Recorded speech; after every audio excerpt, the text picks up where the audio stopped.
Well, these past couple or 3 weeks of wonderful learning about these passages and all this theological scholarship, and I'm afraid I turned back to undergrad days, which I shared with Lisa, but I don't know if she was in the classes where we explored R.A.K. Mason's footnote to John 2:4.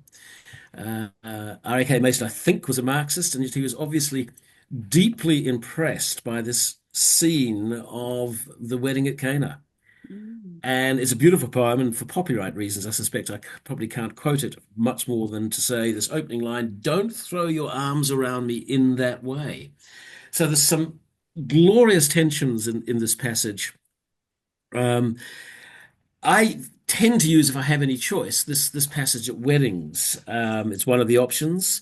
Most couples who come to get married, say, "Oh, there's some thing somewhere about somebody walking through a valley of the shadow of death." I don't know much about that Bible, so I offer them this or give them this, and I love it, the Jerusalem Bible translation, because, and we'll come back to it in a moment, but there's this lovely phrase where it says that Jesus turned the water into wine after the guests were well wined. And I love that phrase. It's just beautiful. It's stuck with me ever since. Sometimes creates a bit of a ripple of laughter amongst people who perhaps are already a little bit well wined. Years ago, I was part of a parish in Melbourne, and the gloriously eccentric priest, a man called Father Alan Lewis, used to take baptisms. Not about a wedding at all for a moment. And it was a church with a floor that was sort of cemented and didn't matter if it got wet. And he used to fill the font from a ewer and then keep pouring, so the water poured out of the side of the font down into the church. And then he would turn and say, "This is what we are about when we talk about the grace of God." And I say that because when you do the maths and do the thinking about this scene, there's already been a fairly big bun fight going on because the village has gathered together. They've consumed an awful lot of wine.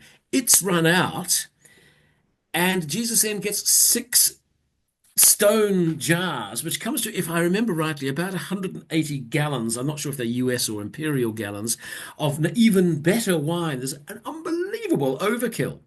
Now, we don't want to extrapolate about whether we should be having that much wine for medical or driving home reasons. What we do want to see is this is total overkill.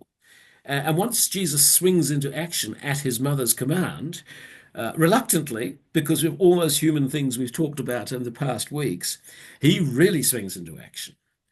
And he leaves the people a little bit bewildered. And it seems to me this becomes a glorious metaphor to step into of allowing God to infiltrate our holy moments, our high moments, or our lives in general, open ourselves up to this glorious overflow of divine grace, and not be able to answer all the questions, just be mystified when the wine is even better than that which we've imbibed for probably several days already. I think this is a miracle in which we just stand in awe. Funnily enough, I think that's what R.A.K. Mason was saying in his poem. And I think that's a lovely thing to learn from an atheist's reading of this scene. But we stand in awe and we go, this is a mysterious God beyond our understanding. But look at the way God invades this situation and our lives. So let's tease it out, see what we find out about this. I Intrigued. heard somebody commenting recently. I thought it never occurred to me. It says Jesus was there with all his disciples, and was Jesus and his disciples present the reason why they ran out of wine? And uh, and that's why his mother approached him. Look, they're out of wine. What are you going to do about it? And I think from what Jesus is accused of later on, a glutton and a wine bibber, and Yes. um, mm, Yeah, I'm sure it's one of the, well, this is the only place where the story is, isn't it? Yes, I think it says something like, Jesus is invited, but he brings his disciples. It's yes, like the +1 becomes a +12 plus more. So yeah, it's like they yeah. go fishing and then they run out of wine. Mm. I always see this scene as being about the relationship between Jesus and his mother. And I know some people don't like it, But Yeah. as a mother of a son, I can imagine this scene, me saying, something's happened, you need to do something, and him saying, no, it's not my job, it's not my time, and me ignoring that and saying, do whatever he says. And then Jesus goes, okay, you want wine? You want wine? How many gallons? And completely overstop. And I think it's a kind of it says something about their relationship, which I think is wonderful. How well she knows him, how well he knows her, how much he is part of this community. And there's a kind of humor in the excess of it, and I don't know if we take that as a metaphor, but I mean, we look at the world around us, and I remember when I was a new mother thinking, I could feed 6 babies with the amount of milk I've been given. There's a kind of excess in what God does, Yeah. which is what. There is a kind of double excess, though, isn't it? You think, what are the stone jars there for? And they're about the ablutions that you've got to make when you go into the synagogue. So why do they need all of that water for the ablutions? Yeah. And it's about there's another excess there, an excess of piety and excess of tightness and law and all of that. And Jesus transforms it into a kind of a polar opposite, an excess of joy and celebration and bonhomie and friendship and all that wine might represent to us. And I think what I like too about John's description here is he doesn't use the word miracle anywhere, but he uses the word sign, that this Yes. is pointing us towards something to do with the character of God, something to do with the kingdom of God. And yeah, all of those things that you've all been saying tell us something about God and about the kingdom of God. There's a lot of talk at the moment, a lot of stuff I've been reading, which is emphasizing as a church our need to look at our abundance rather than our scarcity. And, our little diocese down here, it'd be so easy to feel scarcity. But really, there is so much in which we are blessed abundantly, and to look at that abundance and to tap into that abundance, and not to.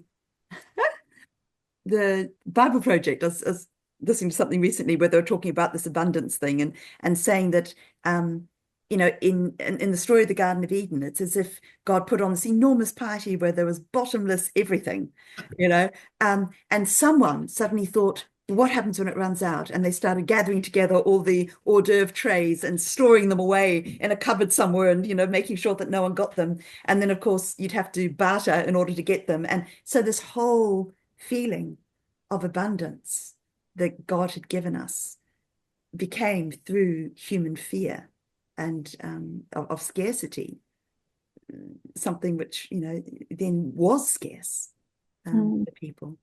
Yeah, And there's Try, Mike. when does the first sign that Jesus did, that his revelation comes at the moment of crisis, at the moment of disaster, when this family are going to be seriously embarrassed because they can't feed their guests, and they're going to be the laughing stock of the village for years, and nobody knows what to do. And at this impasse, suddenly there's God there with amazing generosity and overwhelming abundance.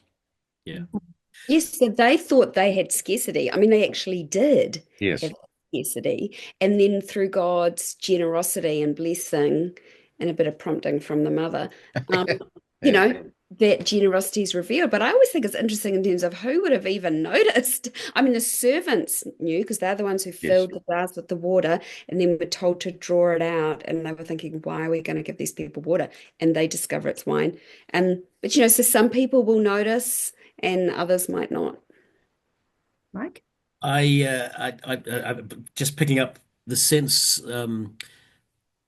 of largesse in this, and the end of R.A.K. Mason's poem, he talks about he talks about his mother, Jesus' mother, tucking him up in bed at night. But at the end of the second stanza, beginning of the second stanza, he talks about the work of doom that is what Mason calls Jesus, the work lying ahead of him.